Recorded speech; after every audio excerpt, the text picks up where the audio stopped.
It was a cold winter evening in New York City, the kind that made the glass tower shimmer like ice under the streetlights.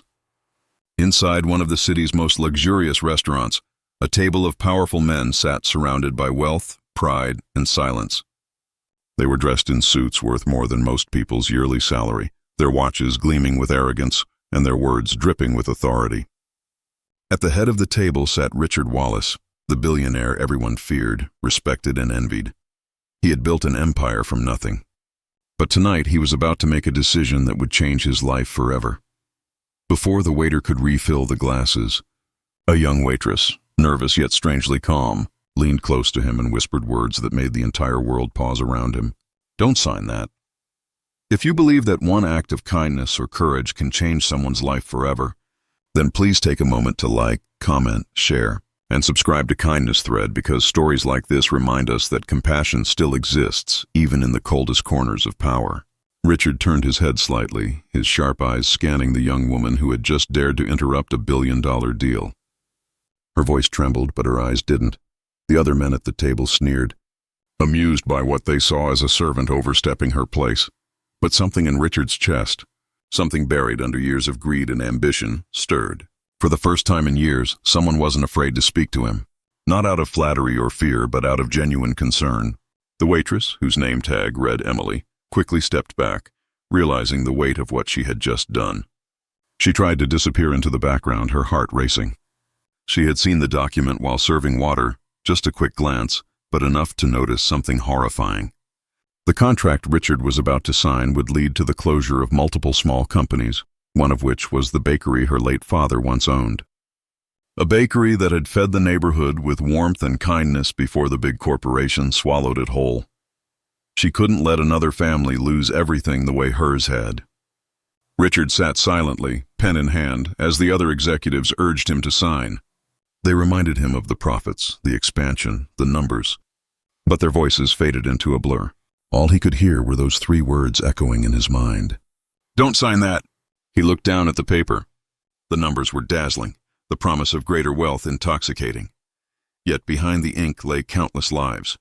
People he would never meet, stories he would never hear, families who would lose everything while he gained another yacht or mansion. He had spent years chasing power, but at what cost? His wife had left him. His son barely spoke to him. His home, though massive, felt like a hollow museum filled with luxury, but no laughter. And now this young woman, a waitress earning tips just to survive, had the courage to stop him from crossing another line. He set the pen down. The room went silent. Every man at the table stared at him in disbelief. "Richard, what are you doing?" One of them barked. Another whispered angrily, "This deal is everything." But Richard didn't answer. Instead, he stood up, took a deep breath, and said something that made the room freeze. "Maybe everything isn't what I need anymore." The meeting ended abruptly. The partners stormed out, furious. Emily stood frozen near the corner, afraid she had just lost her job. But instead of anger, Richard approached her with an expression she never expected to see. Gratitude.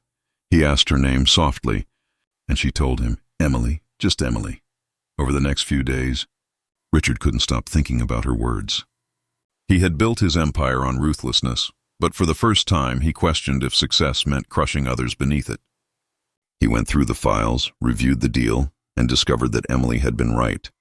The merger was unethical, exploiting hundreds of workers for the benefit of a few rich men like him. He felt disgusted, not at them but at himself. He called his lawyer and canceled the agreement. Then something in him began to shift. Richard Wallace, once the coldest businessman on Wall Street, started visiting the neighborhoods his company had affected. He met the workers who had lost their jobs, the small business owners who had gone bankrupt, and the families struggling to rebuild. And with every handshake, every tear, he felt a weight lifting from his heart. A few weeks later, Richard returned to that same restaurant. The same table, the same quiet ambiance, but this time he wasn't there to sign a deal. He asked for Emily. When she approached, nervous as before, he smiled genuinely for the first time in years. He thanked her again, not just for saving him from a bad deal, but for waking him up from a life of blindness. He asked her to sit down, though she hesitated. Then he told her something that left her speechless. He had started a new foundation, not for profit, not for image, but for change. The foundation's goal was to help small businesses recover from corporate takeovers, to support single parents, and to rebuild communities destroyed by greed. He named it the Second Chance Fund. Emily's eyes filled with tears. She couldn't believe that a few whispered words had sparked something this powerful. But Richard wasn't done. He offered her a position at the foundation, not as a token act of charity, but because he believed she had the heart and courage the world needed more of. She accepted, her hands trembling, realizing that her late father's dream of kindness and honesty was somehow being reborn through her. Months passed, and the story of the billionaire and the brave waitress spread across the city. People began calling it the whisper that changed a billionaire's heart. Richard's company transformed. Instead of chasing endless expansion, he began investing in people, paying fair wages, supporting local producers, and funding education programs for underprivileged youth. The men who once measured life in dollars now measured it in lives changed. But the most beautiful part of the story came one evening when Emily was invited to speak at the foundation's first anniversary. Standing before hundreds of people, she looked across the room and saw Richard smiling, humble and proud. She told the audience, her voice filled with emotion, that sometimes the smallest act of courage, even a whisper, can echo louder than 1,000 speeches. And when she finished, the entire hall rose to its feet. People clapped, some cried, and Richard's eyes glistened with the kind of tears that only come from redemption. If this story touched your heart, please don't forget to like, comment, share, and subscribe to Kindness Thread, because kindness doesn't need wealth, power, or fame. It only needs courage. Speech balloon special request. Tell us in the comments below, what would you have done if you were in Emily's place? Would you have dared to whisper the truth?